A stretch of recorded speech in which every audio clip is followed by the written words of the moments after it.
हाथी और चूहा की कहानी। एक राज्य में एक राजा का शासन था। हर सप्ताह पूरी शानो शौकत से नगर में उसका जुलूस निकला करता था, जहां प्रजा उसके दर्शन किया करती थी। एक दिन एक नन्हा चूहा उसी राजमार्ग के किनारे किनारे कहीं जा रहा था, जहां राजा का जुलूस निकलने वाला था। वह चूहा था तो छोटा सा, मगर उसका घमंड बहुत बड़ा था और वह खुद को सर्वश्रेष्ठ और महान समझता था। कुछ देर बाद राजमार्ग से राजा का भव्य जुलूस निकला, जिसे देखने लोगों की भीड़ लगने लगी। राजा अपने पूरे दल बल के साथ था। उसके सैनिक उसे घेरे हुए थे। कई मंत्री और अनुचर उसके पीछे थे।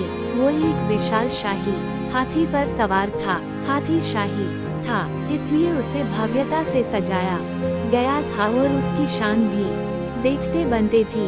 जुलूस में हाथी के साथ एक शाही बिल्ली और एक कुत्ता भी थे। राजा का जुलूस देखने को उमड़ी भीड़ राजा के साथ साथ उसके शाही हाथी की भी प्रशंसा कर रही थी। यह सुनकर घमंडी चूहे को बहुत बुरा लगा। वो हाथी को गौर से देखने लगा, फिर सोचने लगा, इसमें ऐसी क्या खास बात है जो मुझ में नहीं। मैं भी उस जैसा ही हूँ। मेरे पास भी 2 आँखें, 2 कान, 1 नाक और 4 पैर हैं। फिर उसकी इतनी प्रशंसा क्यों? उसके विशाल शरीर के कारण, लंबी सूंड के कारण, छोटी छोटी आँखों के कारण या झुर्रीदार चमड़ी के कारण? किस कारण? एक बार तुम लोग मुझे देख लो, उस हाथी को भूल जाओगे। मैं हाथी से ज्यादा महान हूँ। चूहा ये सब सोच ही रहा था कि शाही बिल्ली की नजर उस पर पड़ गई और उसकी लार टपक गई। जुलूस छोड़ वो उसकी ओर लपकी।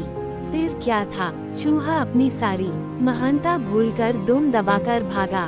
भागते भागते वह हाथी के सामने आ गया। आगे बढ़ते हाथी ने उस पिद्दी से चूहे को देखा तक नहीं और अपना विशाल पैर उठा लिया।